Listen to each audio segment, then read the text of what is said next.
No worries. I forget what we were saying. Oh, so basically, as far as juggling and the social life, work, all that good stuff, it's fairly easy. And then trying to get these cars wired up in a timely manner, and then making those customers happy, and then trying to get our cars ready to go drag racing. So that's. But there's times we're working some late hours or late mornings, whatever you want to call it. So, and 7 days a week. So it's not like a 3 or 4 or 5 day week for us. It's a if we're up, we can go to work. We're gonna go do it. So a lot of people ask me, do I sleep? Yeah, I do sleep, but I know a lot of people do. I appreciate y'all thinking I work that hard, but and it goes back to little Kenny. That dude, like I said, without him, I don't know what I would do. So You and Kenny come up. Look, Kenny come up. so I would say it was back in '05. I was taking an AC class at the local college deal, and he was taking a welding class. Well, he had a little S10 truck. We still has that S10 truck, and I had to walk through his class to get to my class. And then one day he's like, "Hey, can you build a 350 championship for me?" I was like, "Sure." So I built it, and then hey, that's when I was racing my Monte Carlo actually still, when it was yellow. And then he come racing with us. Then I got a free ride with Wayne Long, uh, driving and tuning another blower car deal that he had. And of course, me and Lil Kenny, he would crew it, and I would drive it, and we'd work on it together, and all downhill from there. Back in 2012, we were the first to go 420s on drag radios, just 315. It was at the time it was a blue 2000 Camaro with a 41X with a C rotor screw blower on it. Yeah, that was the one. Yeah, yeah, that was Camaro. Yeah, with the blow on. Yeah, Yep. yeah, yeah. Cause y'all used to travel a lot with that. Oh yeah, Y'all went to Holly Springs. all over. I Cause that remember was seeing y'all at Holly Springs when I was young. Cause that was Wayne Long's money. That's the guy that owned the car. I didn't own the car, so all we did we just campaigned it for him, and that's how that worked out there. And like I said, we've been racing ever since '05, '06, whatever it may be, just because of that. So. I asked Quan, Quan with Hmm. Silver Dog. I asked him off camera one time. Is it a lot of pressure when you driving somebody else's car? Is it a lot of pressure on you? No, no. Because I mean, when they add, so it's kind of a silly thing is in my mentality. If someone asks me to drive their car, that takes the liability and responsibility off me if something does happen to the car per se, right? Right, But right. I'm not going to go out there and drive it like I don't care. I'm going to drive it like it's Yeah, my own, and I'm going to care and not try to wreck it and hurt myself by no means, right? But if something of that nature does happen, well, that's kind of on them. I look at it, and like I said, if I'm just out there just being stupid, and I shouldn't have done that, but that's just not how I drive, right? So, yeah, yeah, yeah. but the I'm pretty fact sure of you're more cautious when you're in somebody else's car. for sure, but it's not nerve wracking. The fact, but if I like, hey, I need to borrow your car, you know, because I need to finish this race or whatever, yeah, that's 100% on me. If I boo boo it up, that's on me. That's how I think of that. If that makes sense to you. Yeah, yeah, yeah. So to reiterate is, if they have, hey, will you drive my car for me? Well, that's them taking responsibility of me driving their car, right? Hey, I need to borrow your car. Well, that's me taking responsibility of I'm borrowing your car and something happens, it's on me. Right. If that makes sense. Yeah, yeah, no, for But sure. I still can't be nervous with anything of what you're trying to do. If you're nervous, you probably shouldn't be doing this in the first place. It's kind of how I I look at agree. it. I agree. I agree to it. 100%. So, what's your most memorable moment with LK? But y'all, every time I see y'all always together. Y'all always laughing, joking, and working hard. So, So it's really hard to say what's anything that's really stand out about that.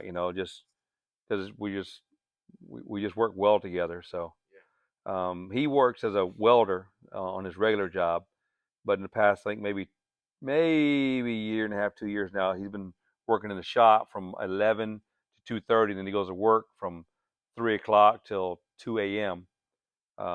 Monday through Thursday, and then of course he schedules all his vacations and stuff at work because he has like 21 days of vacation. So he schedules all that so we can go racing. And there's times where he'll race his own, but most part of it he's going racing with us. yeah, But like he gets the trailer loaded up, he gets to make sure everything is loaded up. He's like if I don't know where something at, I just call him and he just knows where it is. So yeah, if we don't have it, I'll make sure I order stuff and then he organizes the trailer. And of course, I don't know where it's at, so I call him again. Hey, where's this? So again, without him and all the help from everybody, I just couldn't do it. I wouldn't have enough memory to remember what the hell I'm doing, you know. Yes, yes. Nah, man, y'all do a lot. He does a lot. It's a Yep. lot. Thing about him, he really don't. He don't really care for the attention. He just Nope. do what he Just gotta does it. do and get on, go on about his business. I'm the That's why. That's why. I'm the same way. I'm not very good on the TV scene either, but Yeah. I'm getting a little bit gooder at it. So, Yeah. Yeah.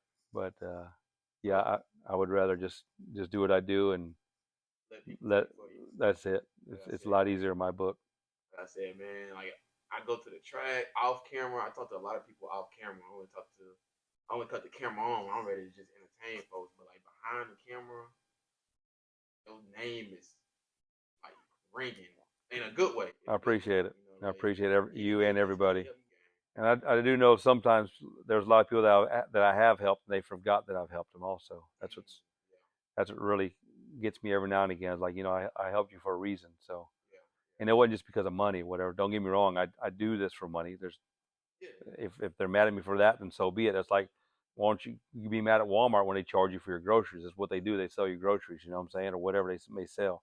So this is what I do, and so that's how I make my living. But there has been times where I'll do a handout here and there, just go up to somebody, give them a friendly advice, or they'll call me, I'll give them yeah, friendly advice, whatever. So, but then next thing you know, it's like, okay, I could have sworn I'd helped you in the past, but this is how you're going to treat me back. Okay, yeah. I'll dearly noted, you know.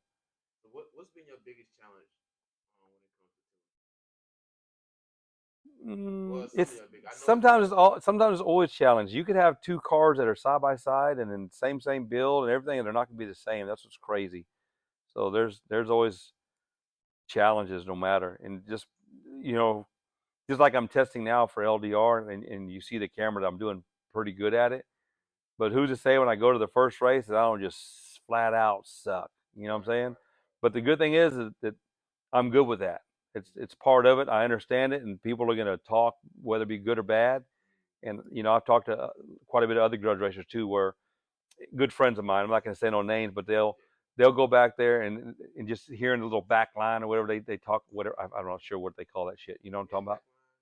backline. Yeah, back. Yeah, yeah. Whatever. All that. There'll be like 10, 20 people talking at one time. Oh, Kenny did this, Kenny did that. So every now and again, I'll call them like after I had a good weekend, of course, too. I was like, so how they talking now? Oh, they ain't talking much now, which is flattering to me. You know what I'm saying? Yeah, So, but you know, like people say that sometimes the negative comments bring out the positive in myself.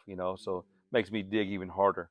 I remember in high school, I told a guy I'm gonna have the fastest car in town. He kind of laughed at me, but I wish I remembered who that was so I can tell him differently because I think I'm there at the point yeah. that I Now, have the now, quickest car in town. yeah, Not in the world, but in my little town. yeah, for sure. So I think I've proved that, but I definitely live off of that. So because It's fulfilling too when you prove somebody wrong, even though they've been doubting you. It's fulfilling. yeah, because it's not like I come from like money or lots of this and that. Because growing up, I've always wanted to go like to a baseball game or one of the monster truck shows or whatever, and motocross. Never went to any of those growing up because my dad, he worked overseas and he'd work 6 weeks gone, 2 weeks home.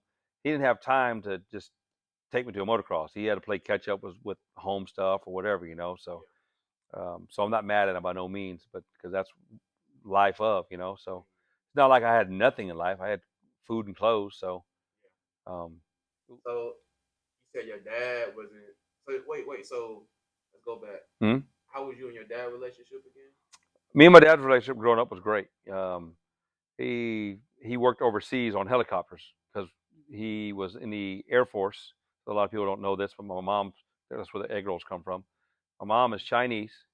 My dad was in the Air Force. That's where he met my mom. I was born in Vietnam, 1972. That puts me at 50 something this year, old as hell.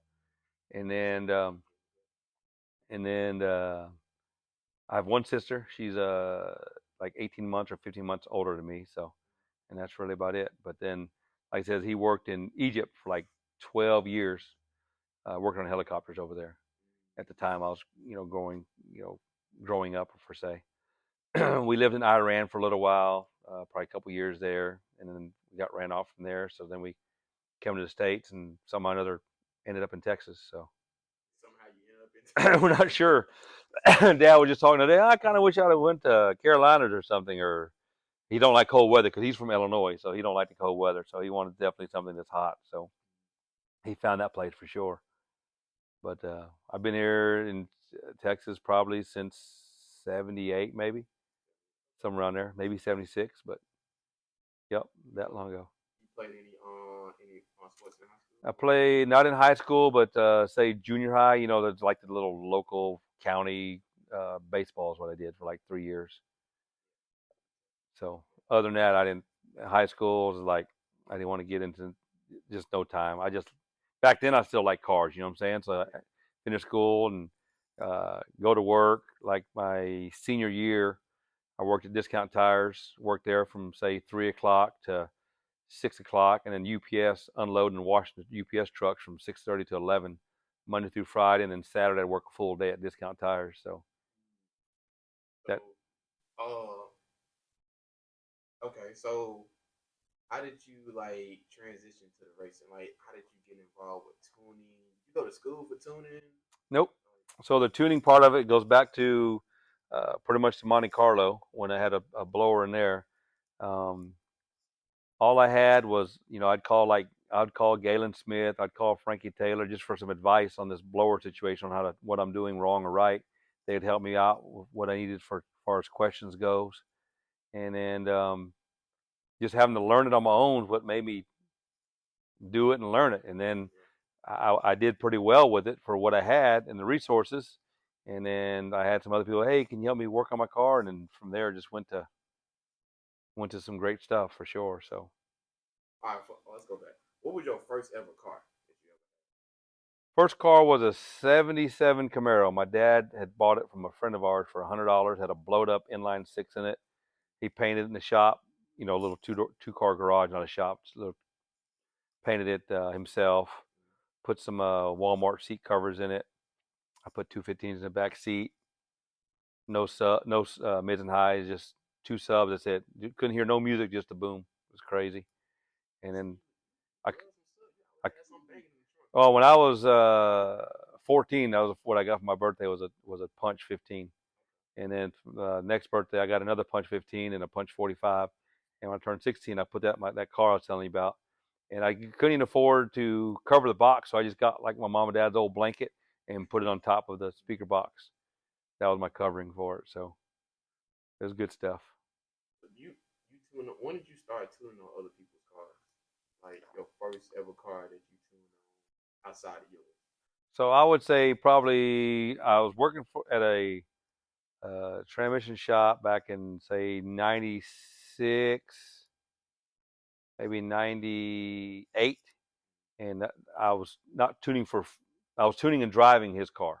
His name was Evan Bennett. I worked for him and I just tuned and drove his car, and that's actually where I met Billy because he was married to Billy's sister, so she would come up to the shop every now and again. That's where I met her basically. My wife Billy, of course, and then so that was the first time I started tuning. It was a nitrous deal, and then my first paid gig was probably like in 2006. So, and then it just rolled more and more and more and more. So, but that with the tuning goes, they come and go. Customers come and go. You do good for a little while, then you do not so good for another while, and well, that's just part of it.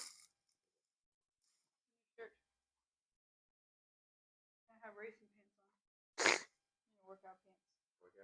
You already done? Oh, okay.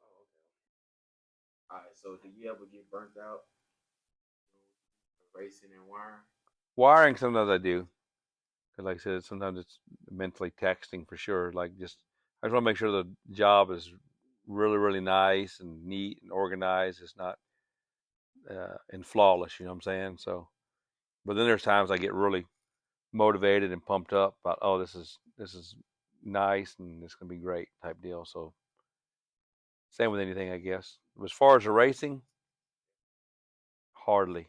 Well, like after each race, like some people they'll probably like change their oil and run the valves. We do that almost at a race.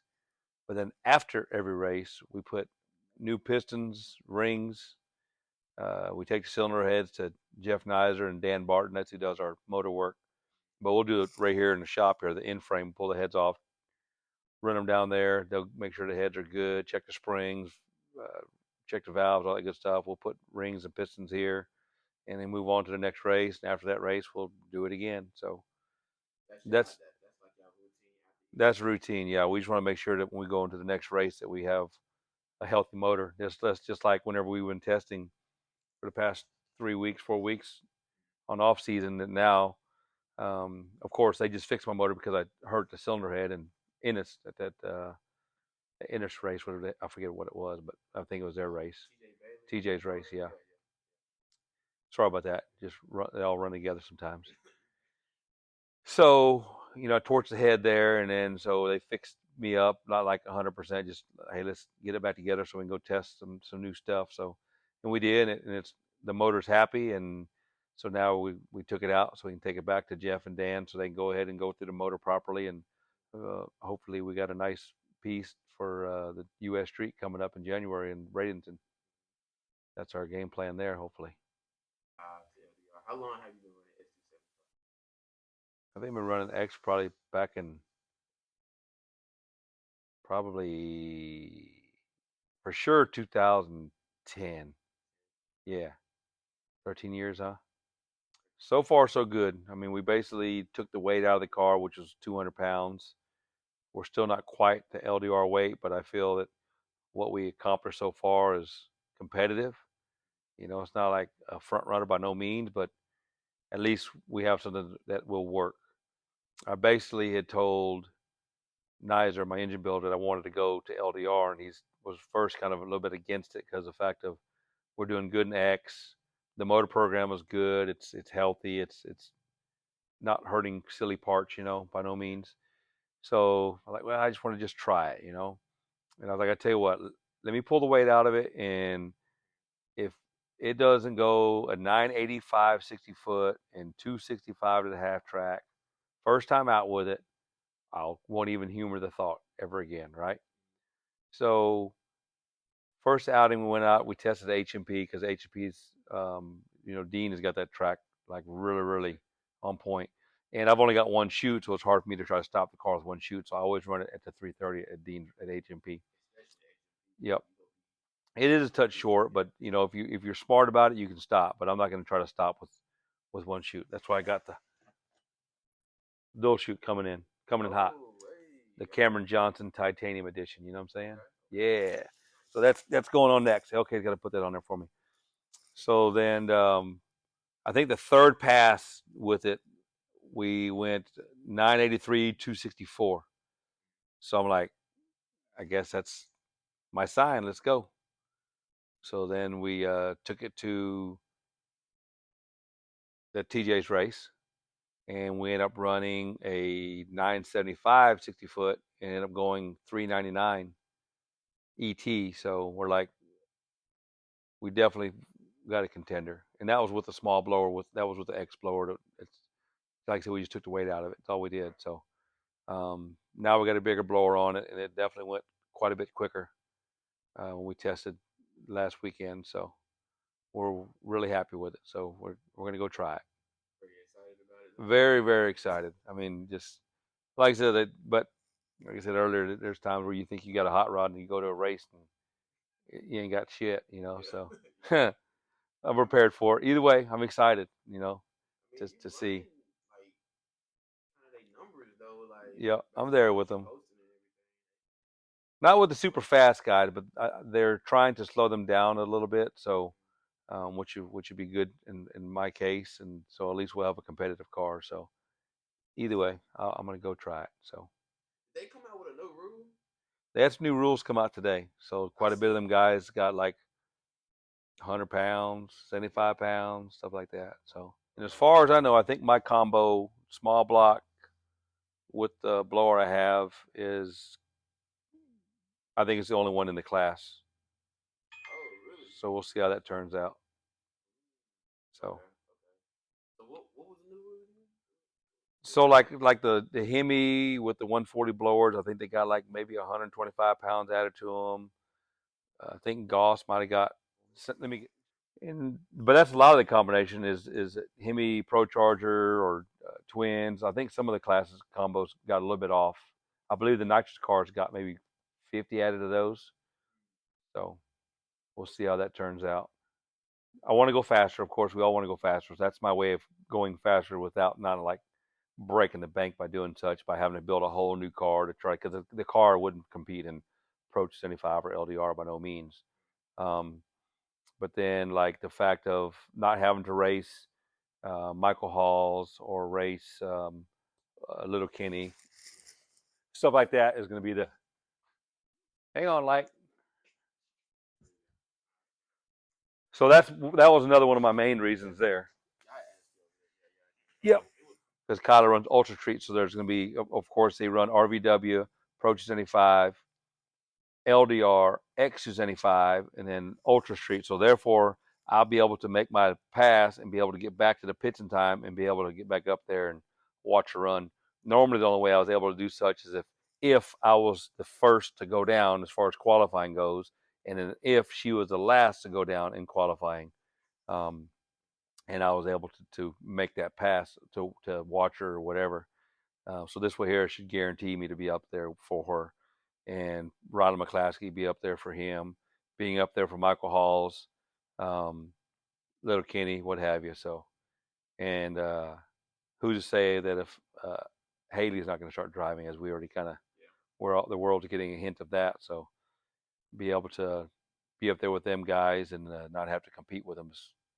I think it's a good thing, not only their customers, friends, whatever, friends, family, So, I'm no bully by no means, for sure. Like I made a comment earlier that the fact of I told Ryan Milliken and White Rice that now they have a chance to win a championship. But like I said, they actually said that to me, like, hey, why don't you go to LDR so we can win? So I'm just basically reciting what they had told me. So I'm not trying to be arrogant by no means. So I just thought it was funny, a chuckle. So thank you. Explain. Explain. Yeah. So transition, man. What's been some of your most memorable moments in racing? There's just a lot of memories. I mean, a lot of it's just being able to meet a lot of people, even yourself. You know what I'm saying? I can remember. Yeah. I can remember if my memory serves me right. The time you bought me a dang Subway gift card, didn't you? Oh yeah, I forgot about that. Because you had a wreck. I had a wreck. You had a wreck, and you was right there at the Subway, and you took the picture of the car, and the Subway was in the background, right? So my silly ass, I said, I commented on that on your post, I was like, eat fresh, and you didn't know what that was, because that's the thing with Subways, eat fresh, Then next thing you know, you show up with a Subway gift card. Yep, it's $10. It's enough to buy me a 7-inch, even they don't have that, but. See, my memory is not too shabby. It's hell getting old. I read in 2000 was that 22 or 21? Maybe 21. I think that was 21. But like I said, that's when I really met you. You know what I'm saying? Like I knew of you, video on Forever Grudge, blah blah blah. So, and then that, and we were already friends on the Facebooks, of course. And then, but you get a lot of friends on the Facebook that you don't really know, but you at least want them to be part of what you do or what have you. So, but then you don't want no scragglers coming in either, though. So then you just weed them guys back out. Oh man. And then outside of me, then I'm gonna say the most, and I think you videoed it too, is whenever I won the lights out deal, because I have never won lights out or No Mercy any duck race as far as the Georgia, right? That was my first win. I run it up a couple times. I've won with customers and friends many times, but that was my first, and plus going into the fourth win, that was probably at that time that was the most memorable right there. Just sweet, awesome of being able to do 4 in a row, and then to win that race, just coming off of a championship from last year. So that was pretty awesome. And then what capped that was the race after that was the Alabama race. I was going for the 5th win. I didn't get the 5th. I got out like in third round. But then at the same race, Kyla had first won her first race, so that was better than anything I've ever done in my life as far as drag racing. The feeling that that she got to win, it was definitely emotional for sure. So Man, how is that like? I know I asked you, but that's going on the other video. But how is that like, man, to have your daughter follow your footsteps? unreal for sure. So you're like, maybe she might take some interest to the drag racing, but then to be able, as much as she is interested in it, is pretty awesome. So and say like if let's just say if I could afford her not to have to work and stuff and just work in the shop and then race all the time, then she would do it, but it's not the case. She's got to go out there and work. If we could afford her just to stay here and work all the dang time in the race shop, then that's what I would do. But that's not the case. So she's got to get out there, and because it's not, it won't always be here. So she's got to definitely pursue her career in the medical field. So that never affected it, and I was a full-time student. I'm good at just like balancing that. Social wise, no, like I'm blessed that my boyfriend Chase, he goes with me whenever he can and he enjoys it and is a great help. So I never had an issue there. I never really had an issue with work either because my jobs that I have worked, I've been able to have the flexibility. So coming up will be very different and new, and I don't know how it's going to work out or how it will be because this career that I'm going into, I've never done it before. It's called medical device sales. So I don't really know how the schedules work, and I'm still like in interview and applying process because it's hard to get a job with them. For sure. So we'll see. I don't know. Those challenges we'll have to figure out when they come. which is another awesome thing in herself, because she could be just a little lazy kid, not want to work, and just, yeah, I'm gonna stay in the shop all day and get paid from dad or whatever, but that's not her. So She just graduated too. yep, she did from Sam Houston. That was definitely another great proud moment. So Yeah. Outside of racing, what's been a great moment you had, like just with you personally, or you and your wife, or your daughter, just anybody? Great memory outside of racing. Can be more than one too. yes, I'm trying to think. There's lots of them. So, but a lot of it is racing. That's the hard part about it. That's the hard part about it, because I mean that's pretty much everything we do is just silly racing, and then wife does get on my butt every now and again, like, we need to go do something besides racing. Like, well, come up with a plan and we'll go do it. We did have a good time because Kyla last year or this summer was working in Idaho at a fly fishing lodge that Jimmy Kimmel owns. Her and her boyfriend Chase went up there to work.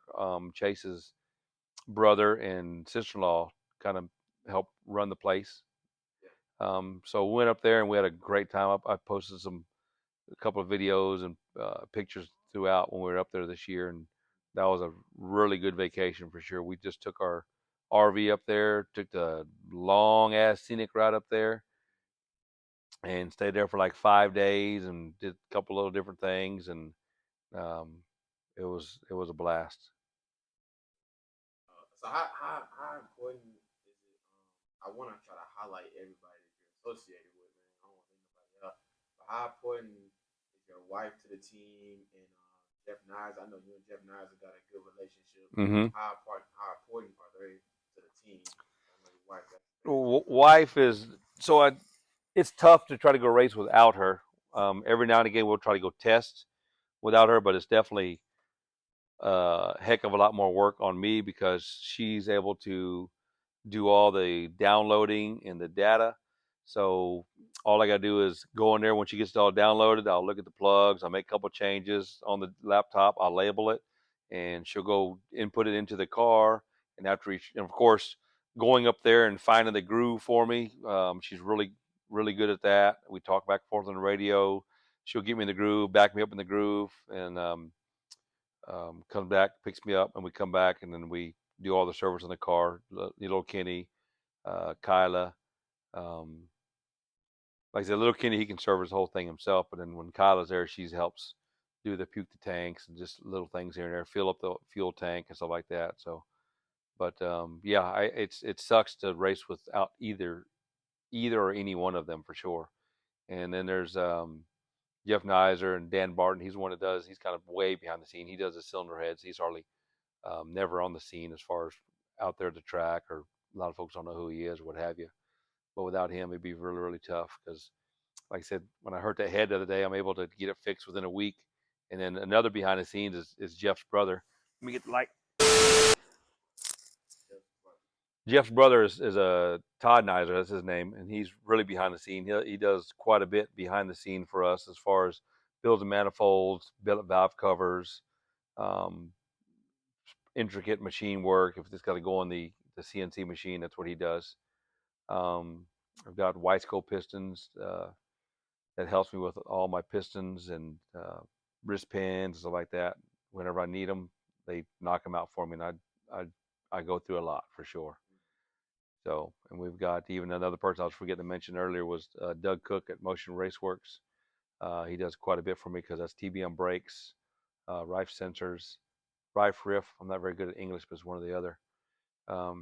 Helps us with all that good stuff. And then, of course, Mark Mickey with our transmissions. We got Mark Mincer with our shocks.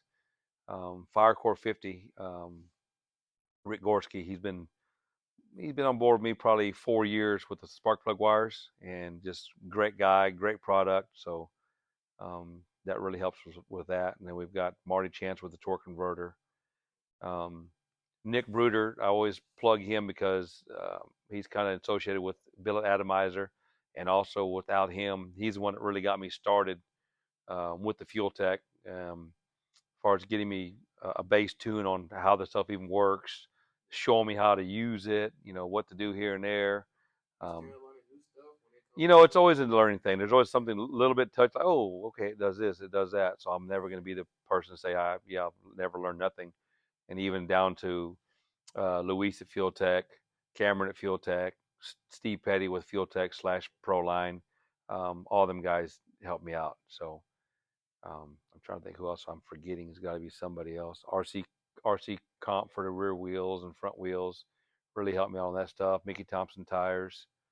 My new guy coming on board, which I posted a picture yesterday, that the rear end is out of the car. So now I've got Marty Meerlat with the racing rear end housings. He's building me one of his badass housings. We'll have it probably hopefully a couple weeks or so. Kind of got me on the hot list. So I've been on the list for a while. I was like, hey, give me an appointment. So as soon as I get this thing figured out, I'm going to get my old housing, because it's a ladder bar. It's not a 4-link rear end suspension. So he's going to have to make brackets for me, so it'll just bolt right back into the car. So should be good with that.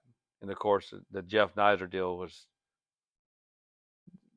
I could sit here all day long and tell everybody that without him, I would not be where I'm at. I 100% promise you that, because that dude is the whole family, the mom, dad, really treat me well, take care of me, and to where what they do for me, I couldn't afford it in the first place. Is what I'm trying to get at. You know what I'm saying? So put me at the top of the list. Yep. Oh, 100%. Like, like best of friends. So whenever he needs something, I'll try to haul ass over there and help him out, or vice versa. So it's an unparalleled relationship. I'm not even a customer. You know what I'm saying? That's it, exactly. So I'm not, Kenny's my best customer. It's not that.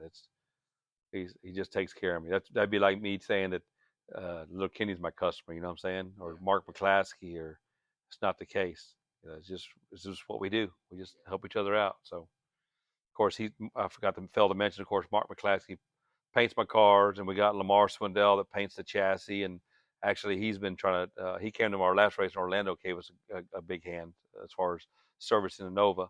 And I was talking to him earlier that I'm gonna try to get him to come over for US Street and get him to service the car then, because little Kenny will have to be working on Al Capone, floating back and forth with Kyla, and then Kyla's boyfriend, she mentioned earlier, her boyfriend Chase.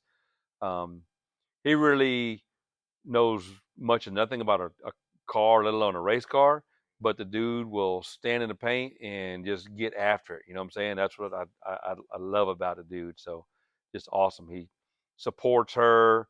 He's not like you would think someone that's going to go hang out with his girlfriend because she's gonna go to the race, just sit there in a chair and just, you know, He's active, and sometimes he yes, you know, putting spark plugs in and backing her up, going to get her, just whatever he can he can do, and we know, and you know, he's not gonna run a valve or nothing, but he's maybe one day we'll get him there, you know. But as far as now, he's a great hand and just awesome. It's just definitely a great team for sure, and just little stuff here and there that makes a great team. It's not just one person, one little this or that. Because sometimes you might have someone that can just check the air pressure. At least they do a good job at it every time, you know. So go with it. That's part of the team, you know.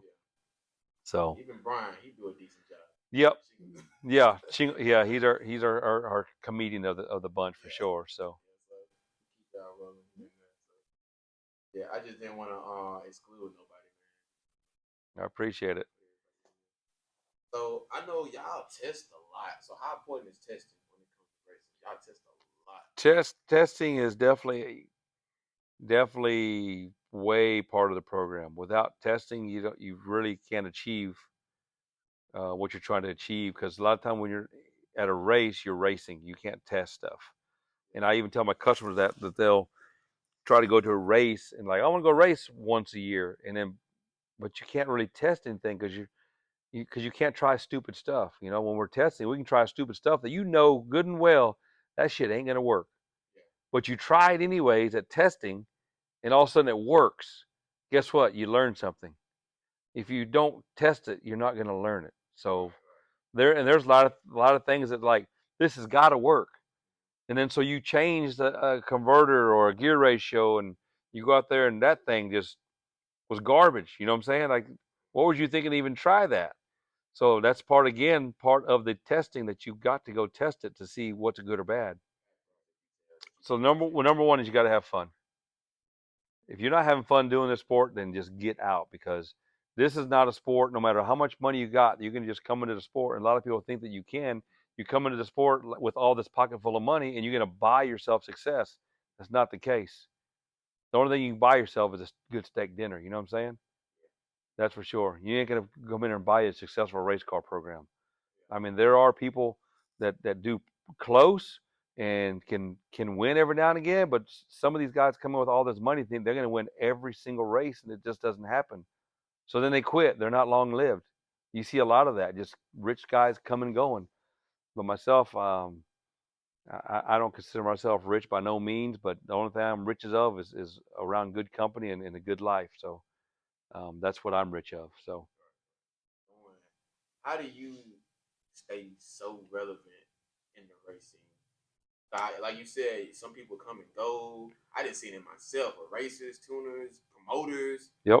How do you stay so? Because you do a lot, okay? You race, you're a tuner.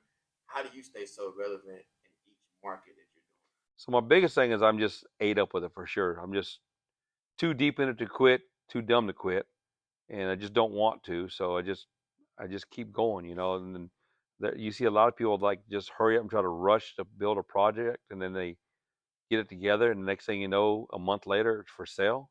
That's the silliest thing in the world. And all of a sudden, the next 6 months, they're doing the same thing again. It's like, if I ever get tired of racing, I'm going to take my car and park it. Just like the Monte Carlo. That thing was parked for like probably 15 years, that thing was parked for, you know? And then all of a sudden, we dug it out and revamped it, and Kyla's driving it. To get her into that program, it hardly costs nothing as far as the car, the chassis, you know what I'm saying? So that's the good thing about it. And if you decide you want to quit racing because it sucks that week, just quit and just park it in your shop or something, or go rent a storage, because it's cheaper, because you're going to want to come back and do it again.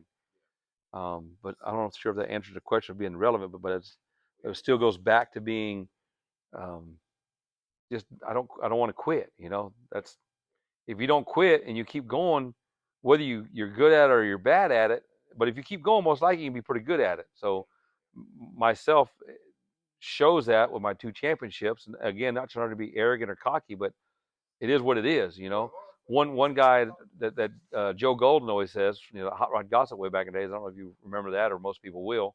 I think me and John Ford was just talking about this. He was he was legit. You know, a lot of people didn't like him, some people did, but he always said, if you can back it up, it wasn't bragging. And I've always remembered that, and I lived by that. You know what I'm saying? Back then I couldn't brag about shit because I sucked, you know. But there was times I would go test my car on a Wednesday, a Thursday, Friday, go to a race on a Saturday and suck Saturday, come straight back Sunday, go straight to HEP and test again, and still suck on Sunday. Couldn't get that motherfucker to leave 60 foot. You know what I'm saying? That happened for about a year. But then, keep it going. It's good. So I would go to HEP on a Sunday even. You know, after a race, I'd race in Oklahoma on the weekend and come straight back home to test. I mean, like straight in. Don't even go home. Just go straight from Oklahoma straight to HMP, unload that thing, and try to figure it out. And still couldn't figure it out. And back then I had a clutch in the car and blower and just terrible. But I never ever gave up, dude. If I could afford gas money to get to the racetrack and afford the fuel, I was gonna go to the racetrack and try to figure that some bitch out. So never been a time where I'm just throwing my hands up. No, like, man, this racing sucks. I'm tired of it. No, I enjoy it. It's kind of like this, what I live for. You know what I'm saying? I've never had a drug addiction or an alcohol addiction, except for that silly ass light. We need like a little glow plug guy to just move around and shit. So never type of addiction, you know. Just basically drag race is about the only thing I can think of that I'm addicted to. So, which I'm good with that. So. And that leads me to my next question. What's some of your quote unquote darkest times in racing? And I'm gonna say racing, then the next question will be darkest times in life in general outside of racing. With racing, as far as dark time, really, again, it goes back to when I first tell customers you got to have fun doing this, no matter what happens. So there's really no dark times about it for me as far as drag racing. You know, I mean, now there's times where I've just flat out wasn't worth a shit. Yeah, that's many a times it'll happen again, and it's going to continue happening. You know, you see all the top teams, whether it be NHRA stuff, John Force or Schumacher's, they're up here one day and down here the next day. So it just happened. But if you keep trying, you're going to get back up there. But at the end of the day, you got to be happy whether you're here or here, because you're doing what you love. You know, I keep telling everybody it's drag racing, not drag winning. I'm sure you've heard that before. Drag racing, not drag winning. You know, so and then the part where people will post like, oh, well, this weekend didn't go as planned. Like, well, what was your plan? You plan on going drag racing, right? Yeah. I mean, that's what I always do. I like to win by no means, but at the end of the day, your plan is I'm drag racing. Again, I love to win, and I love to drag race. So I'm going to go drag race. And if you go drag race and you suck or you won, you still did what you wanted to do, was to go drag race. That's my mentality. There's other people's mentalities like, I go to win, I'm going to win, I go to win. Then so be it, but that's not me. Grandma always told me, you can't win them all, son. Exactly. Yeah. But you can damn sure go have a good time. Yeah, no, for sure. So if you have that wrote down in your log book that I'm going to go have a good time this weekend, and go have a good time. And nothing can go wrong. So when you started tuning, did you have people laughing at you and making fun of you? I think I probably still got that to this day. I mean, there's been times where you got something to back it up now. So yeah, but still, you've always got that. You always gonna have that hater. You know that. There's always you're gonna have a hater. So, and it used to bother me, like, oh, that somebody's talking shit behind my back, blah blah blah. Now I know who they are. I just smile at them, just keep on rolling with it, you know, because what are they doing, you know? Yeah. So my mom always told me, you just kill them with the kindness, and that's the best thing. Because then once they see that I've done or I'm doing well, what can they say about it? They can't say a damn thing, but just like look stupid in the back of their own mind, like, oh, that son of a bitch, I thought he sucked. And again, there's times I still will, but it's not going to matter to me, because I'm going to go out there because I'm doing it and they're not. Well, it just goes to show you got a lot of determination. It's like, well, now you got like trophies on the wall, you got customers, you got a bad car, you got your daughter doing it. Yep. You teaching new people skills. Yep. So it's like now it's like all of it's kind of like paying out. Not now, but like yeah. It's really it's just mellowed out. You know, it's good.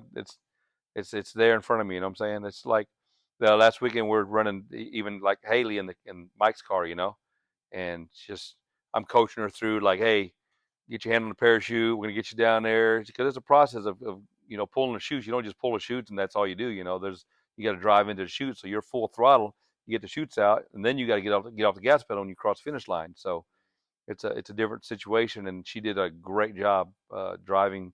We put a little bit of nitrous on. I just kind of progressed it really slow just to get her through there. I think she ended up going to 462. So we were going like 550 the first time I motored, and we were like 530. I was like, hey, this was Sunday. I'm gonna get you to run your first 4-second pass. Today is the day, And sure enough, we pulled it off, and she was just ecstatic. So, and I was really happy for her also. Her and Mike. Mike's like, he pulled me. He's like, hey, you think she can do this? It's like, dude, I know she can. Trust me. If she couldn't, I'd tell you different. Like, no, you need to get her out of the car. She couldn't even fucking drive a go-kart, but that's not the case. She's doing great. All right. So the darkest moments outside of racing, you said third grade, you and your mom. Third grade, mom and dad had to ship me and my sister off to Tennessee to live with this one witch lady. She was rough. Mm-hmm. So it was like I said, my mom and dad, they're still around together. They've been together for 50-some years. So, but that was probably my roughest time of life there. It was almost like I was in prison almost, it seemed like. Mm-hmm. Lived there for like, I don't know, semester of school, whatever that was, 4 or 5 months. It was like, holy smokes, it was terrible. That was dark enough. I didn't want to explain it, you know what I'm saying? Yeah. You ain't got to go into detail. Beat like every day, like, here, go read this. Like when I first got there, and she's like, here, read this magazine. And like, okay, so I read it. She's like, what's it about? I'm like, it was a fish. I got my ass beat like the first day. I'm like, what the hell? It's like every day, just, it was tough. Just an ass whooping because I couldn't do something right or this and that. Yeah. Were your parents hard on you? Oh, yeah. Well, yeah, I bet your dad was. He was militant. No, mom and dad. Oh, okay, yeah. I got my fair share of I at least got ass whooped every week at least. So I just partied. For what? Now I'm curious. What you just did you talk back or what? No, you knew better. You know what I'm saying? Don't just. I don't know. I didn't think I was that bad of a kid, but it's not like I was stealing shit or smoking, drinking. It wasn't that. I don't know what it was. Just not doing something right, apparently. Wait, so what did you do? Well, I could spill milk and get my ass whooped, you know what I'm saying? For real? Yeah. Oops. So damn it. So your parents are like that. Like it would. Well, I can only imagine. You said your mom. I can only imagine your dad too, because he was in the military. So he's militant. You know what I'm saying? So it was tough, but part of it.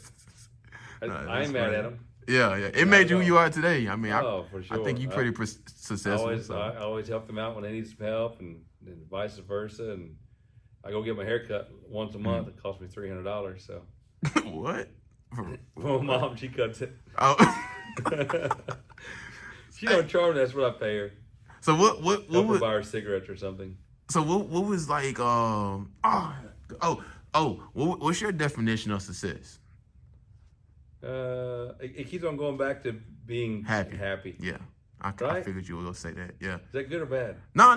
It's good because you can't buy happiness. It's hard to find happiness and peace. Yep. Me personally, happiness and peace are the two things you're not just go come across. Yeah. You can't buy it. So here's another story that I tell some of my rich customers or what have you, and I mean like rich because money rich per se, right? Mm-hmm. So, and I'll never be that for sure because I goof off these silly race cars, but I tell them, okay, so if you compare your bank account to my bank account, your bank account's like way up here, right? Mm-hmm. Now we compare your race car that you take out like twice a year compared to my race car that I take out a lot. Mm-hmm. I don't take it out twice a year per se. You know what I'm saying? There's probably a weekend that I don't take it out per se. You see the contrast of that? Mm-hmm. So even though they might have a higher caliber car than mine, but my car is still faster than them or right there with them, you see? Mm-hmm. So therefore it's like, okay, so I have a stupid fast race car. Mm-hmm. You have a pretty good race car. You have a stupid high bank account. I have enough to pay the bills bank account. But you're having fun, I bet. That's how, exactly. So it's what you want to choose in life, and that's what I chose in life is the moral of that story.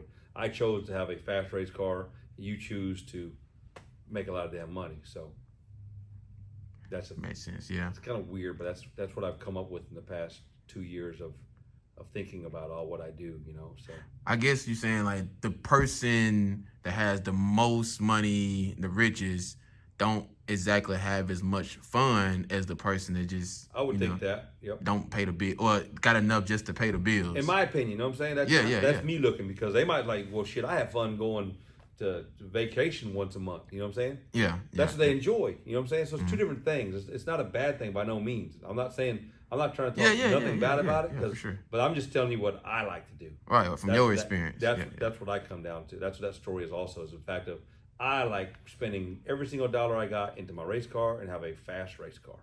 You know, it's crazy. So before I moved down here, even in high school, man, in middle school, I used to, and I'm not trying to make this about me by any means. No.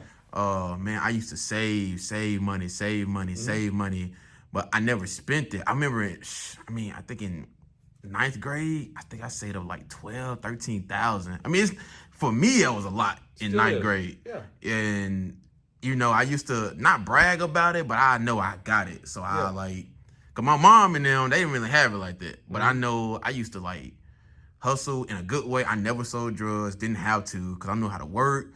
I sell clothes, I sell candy bars. My mom would take us to Sam's. I get this big box of sneakers, Reese's chips, sell them at school, cut grass. I had my own lawn care at, I think I was 14, 13, going around the neighborhood. I used to make so much money as a young age, but I never spent it. Yeah. So I think I just started spending money probably like 3 or 4 years, like about 2 years ago. I just started like just spending money. I used to buy cars and all of that, but just investing money and spending money, I just started now. And I can honestly say I'm having way more fun being broke and spending money than being rich and having money. Not doing nothing. Yeah, it's crazy. It's crazy how it works. You live once. And I always told myself like, cause I thought when I first moved out here, it was gonna be hard. I mean, it is by any means, but I spend more money now than I've ever have, and I can honestly say I'm having as much fun. I'm having way more fun now than what I did was just stacking money. Cause I used to, me as a young dude, especially young black dude, holding money I used to do all that as a young age. Yeah. But I wasn't having fun. Yep. So now I'm accumulating money, but I'm spending it and I'm having so much fun. So I can relate to you in so many levels on that. And that's all I'm saying. I'm playing it back in my head what I'm saying. To some, it might sound silly, but that's just kind of what I'm thinking. And again, it's not that I'm better than anybody. That's just the route that I'm going. I'm gonna go to the right, and then you go over to the left, and another guy's gonna go straight up to wherever they're going. So. And it's crazy because Gadget always used to tell me that you only live once, have fun. Yep. And you making money. Gadget, I don't know. Do you know Gadget? Yeah. You remember? Yeah. Gadget, because Gadget basically raised me. He used to always tell me, "Yeah, Lamont, you got money, but is you having fun?"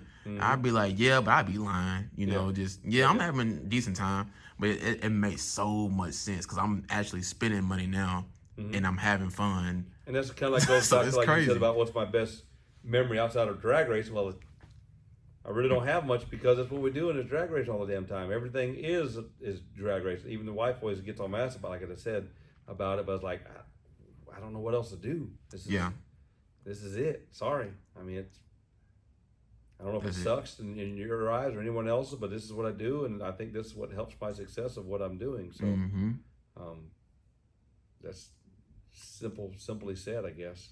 Nah, man, you definitely doing it, Kenny. I always see you at the track laughing or smiling or with your way gooder shirt on. Shit. So way gooder, way worser. Yeah. I know, huh? So I consider you as an OG when it comes to tuning and driving. Thank you. What are some of the people that you looked up to in racing, if you did look up to anybody? Steve Petty. Of course, me and Billy Stockton, we used to race locally together. So that dude is hands down the one of the best in the world, of course, as far as tuning goes. So it was awesome to be able to be side by side with him. Basically, it's like really, really a great moment for me. So to be able to call him my good friend and everything of that nature. So and we still talk back and forth every now and again on just silly shit. So, yep, that's really about it. And of course, Frankie Taylor, Galen Smith. Whenever I first, they were back in the Navasota days, they were going like 420s maybe, which was really fast. So that's what was. It was pretty crazy there to be able to grow up around them guys too, and then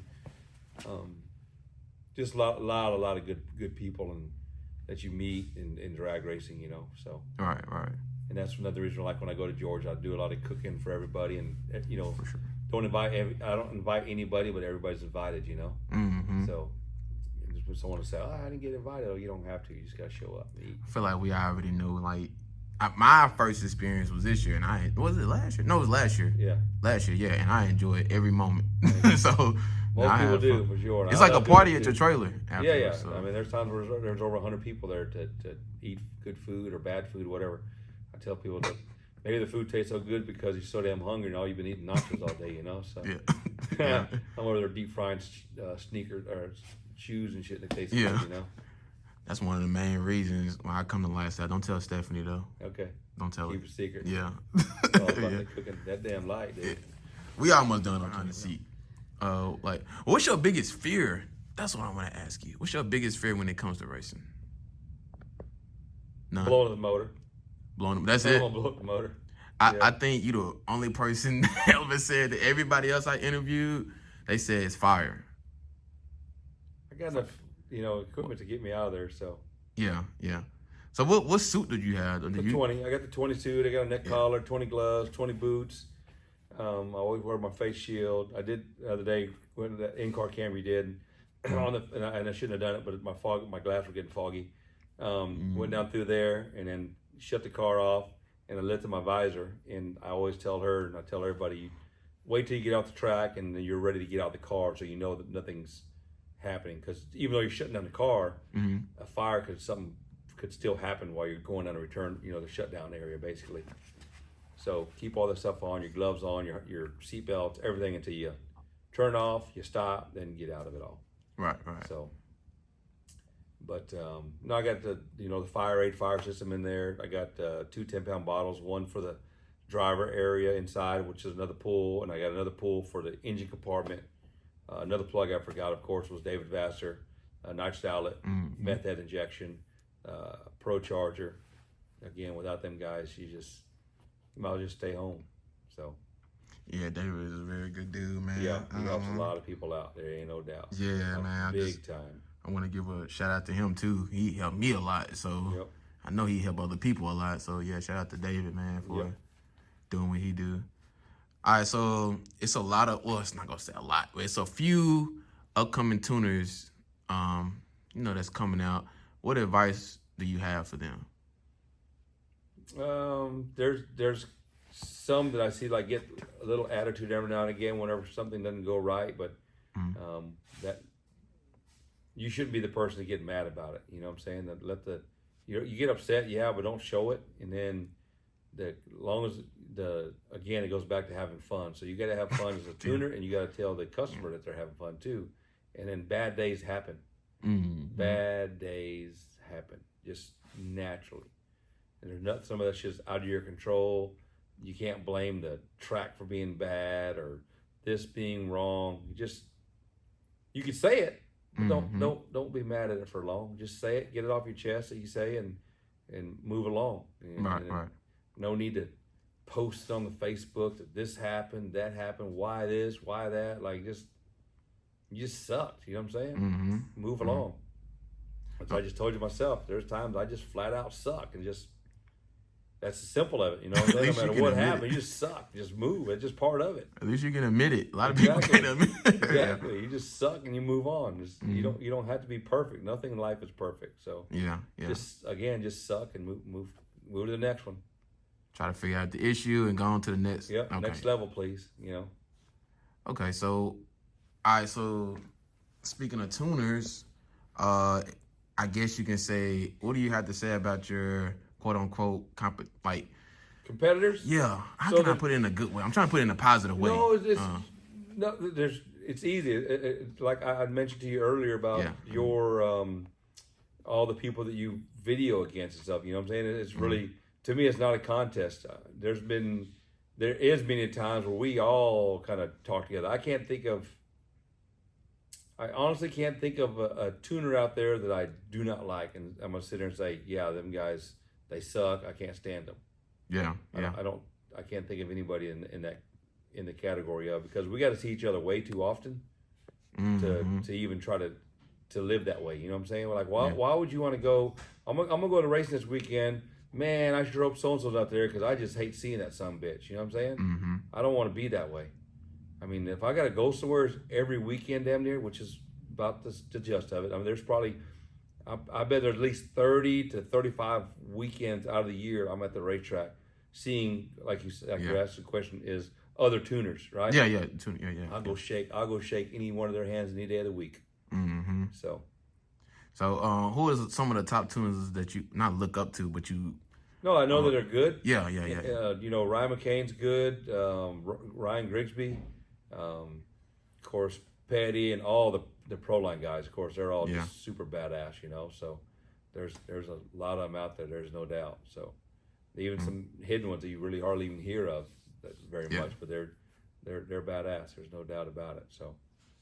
Have they ever come to you for advice and you gave them some good advice? There's times that we will talk, you know, just different stuff, you know, as far as a piston combo or just different things of that nature, you know. Or, hey, what you ever had this happen before? And I'm the same way. I'll be like, and that's the thing. While you have friends that you can talk to, you know what I'm saying? I'm sure you've talked to your so-and-so friend, like, hey, I'm trying to video this or I'm trying to edit this, but this won't happen. They might say, oh, well, just hit this button, hit that button. Just like you told me a while ago about my reel, if I did it on portrait mode compared to standard or whatever, it's better. Yeah. Just simple little things like that you might not know, and somebody could just give you a little bit of a hand, you know. Yes, sir.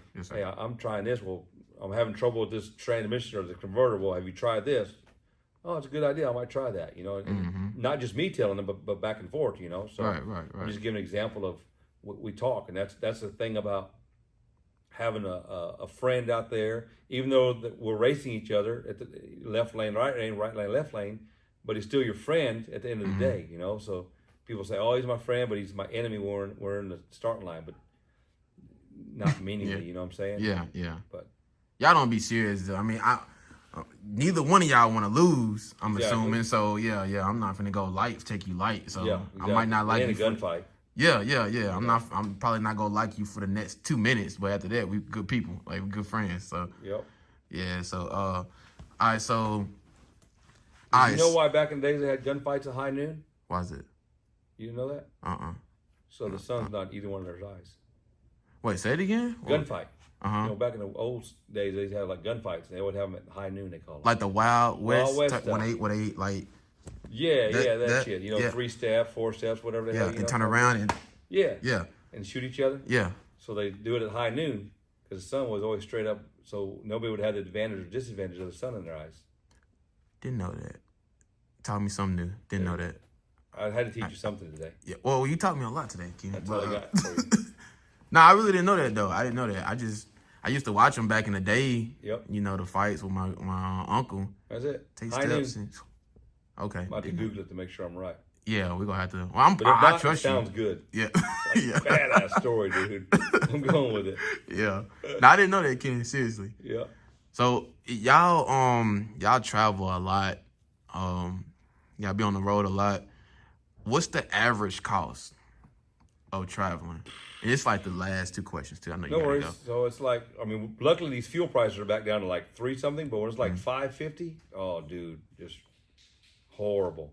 So the rig gets like 6 miles a gallon. Jeez. So just do the math there when you're driving. You know, it's every bit of $1,500 or so for fuel to go round trip. It's like Georgia back. Round trip is about 1,500. Let's see if I can figure that. Make sure I'm not lying to somebody. I think Georgia's 900 miles. You do 6 times 900. 300. That's 300 gallons. And then one of those $5 a gallon is $1,500. Jeez. And that's a round trip from here to Georgia. Yep. Just some fuel. Jeez. That's not including, every 10,000 miles, do an oil change, fuel filter every 5, Yeah. stuff like that. Then y'all got about tests. Then y'all got Tires, I put new tires on every about 20 or 30,000, so miles that is, and that's about 3 years worth. So that's 10 grand there. That's 10, but that's not even including like the fuel for the cars, isn't it? No. The cars. And the cost of racing fuel and stuff. The drum of fuel's about $3.50 a drum. You go through that about. Lights out. We'll go through a drum every. Me and Kyle's car each race. Mm-hmm. So. Then you got about the tech cards. Then you got about parking spots. I know this for a fact. Like one of the races to drive into the. This is not including the fuel. This is just buying tech cards, parking, blah blah blah. Was like $4 grand. Test and tune cards. Jeez. $4 grand for 2 cars. So $2,000 a car. Dang. Ooh, so all the money you make, winning the races, you ain't making no money. And that's why I tell people I ain't making no money drag racing, I promise you. So if you win a race, you basically go break even. Break it, yeah. That's it. Break even. That's all you can do. But then again, you're going to go golf, you ain't going to win shit. Yeah. You go play on the golf carts or go-karts, Yeah. you know what I'm saying? You're not going to win shit. You're going to just have a good time, so whatever. So do you think radio racing is going down or is improving? I think all of it's going down a little bit because, it's, again, like I was telling you earlier, like some people just come and go. So quite a bit of them are going because they can't, if they don't see them they're having any fun, they need to quit. And that's what's happening. Right. Okay. It sucks, but it's part of it. So do you think you'll be racing for a long, like how many more years you think you have in racing until you're? I'm hoping I can go another 15 or so. 15? Okay. 15, 20, yeah. 15, 20 years? Okay. But I feel I'll still do. So you said you got another 15 years in 15, 20 I'm hoping as far as myself. I mean, if I can still drive and steer that son of a bitch, I'm going to keep on going. You know what I'm saying? Yeah. So that's what I'm hoping I can try to stay healthy for sure. So that's always a big if. So what's changed? It's the last, 2 more questions. Sure. What's changed since you've been racing in the race game? I've seen a lot of people come and go. That's for sure. Come and go. Come and go. And I think that as far as like the ETs really got quick. I'm going from like ETs being quick from like here from 20 years ago per se, right? Mm-hmm.